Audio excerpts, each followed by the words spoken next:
right under, right around where Michael's talking about, where the triune begins to split and creation manifests, the higher archangelic really would be, it wouldn't even be accurate to call them archangelic, it would be accurate to call them that which is above. That's the Elohim. They are present with us and explaining this to you. When the Father, Mother, God differentiated itself into the three creative streams, it's really intention, three creative intentions. It created, as Michael was talking about, a movement, an instability. Now, please get this beyond the words because I can't really put it into words. It created an instability which then incepted creation. That three is stable. You could think of it like a three-legged stool. There's a stability to that. So in the beginning, there were just souls. It wasn't angels or humans. It was just the angelic. Then God decided to try an experiment. The threefold nature gave rise to a twofold nature, which is the dyadic or the human. Now, we think of our analogy of the stool. With the three legs, if you have a stool with two legs, that's much less stable. More movement, greater creativity, co-creativity. The human has all the challenges that would go with less stability, but also the tremendous opportunity that comes with the twofold nature, duality. In one sense, tremendous challenge, in another sense, tremendous opportunity. We here on this level tend to view the angels as unusual or mystical. Well, really, it's us who are unusual or mystical because there's a lot more of them than there are of us. This is a much smaller, in terms of numbers, creation. The human is actually even smaller than it looks in this diagram, but the angelic surrounds the human consciousness.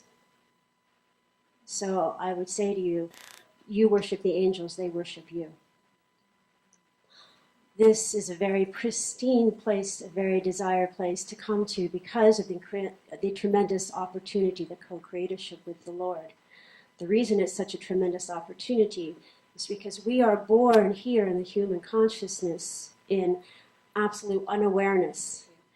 Here's the human. We are born in unawareness of God.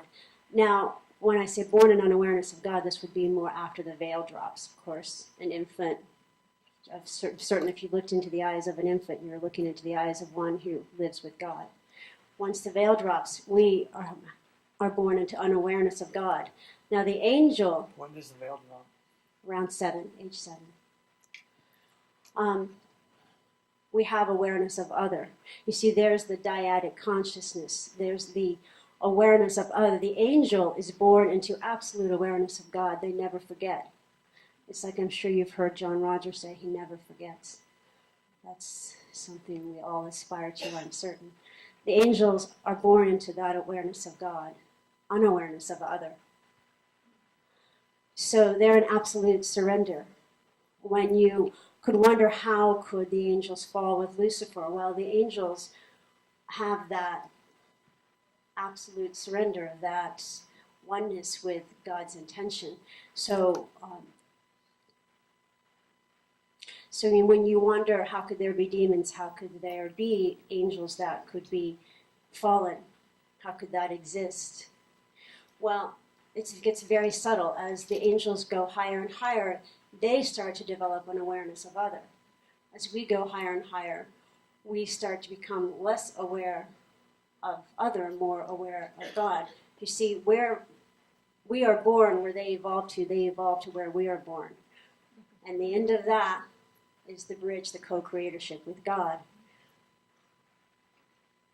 So what I was saying about Lucifer and the fallen angels, the demons, that's part of the advantage of being more aware of the angelic. Because really, you could say, well, what does it matter? We're all just beings. Absolutely. And there is this other existence that it can be helpful to be aware of, so that you can be aware of the loyal forces of the opposition. Those parts, they're really the fallen angels. So if you understand the angelic, you can understand those who would take us down. not as a negative thing in their view, but simply they're doing what they feel is best. Let's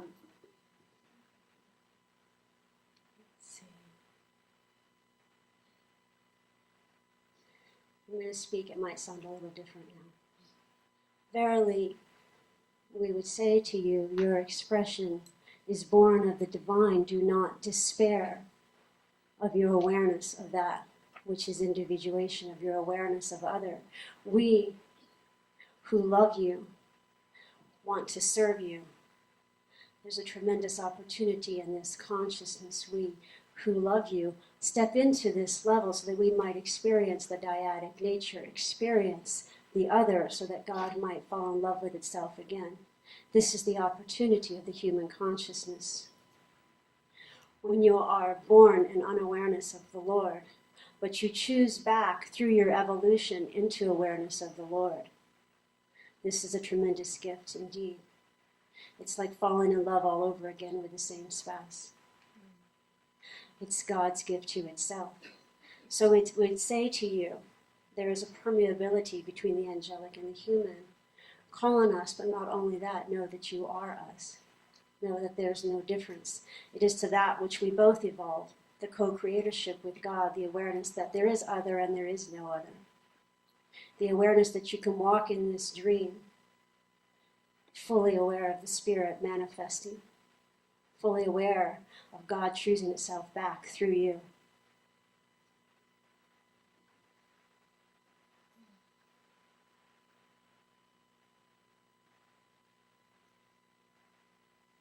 There is a time, and it's coming, not that there is any time, but where the human consciousness and the angelic are bridging back into that oneness, which you see here. So not only does a human evolve to where the angel is born, the angel evolves to where the human is born, and then you go up straight into the spirit, but the actual angelic consciousness and the human consciousness are evolving into one. There is a bridge. You are all that living bridge. As you rise, they rise. As they rise, we rise. The ground swells. They want you to know how brave you are, how they worship you, how they love to serve you. That those of you on this path of the traveler consciousness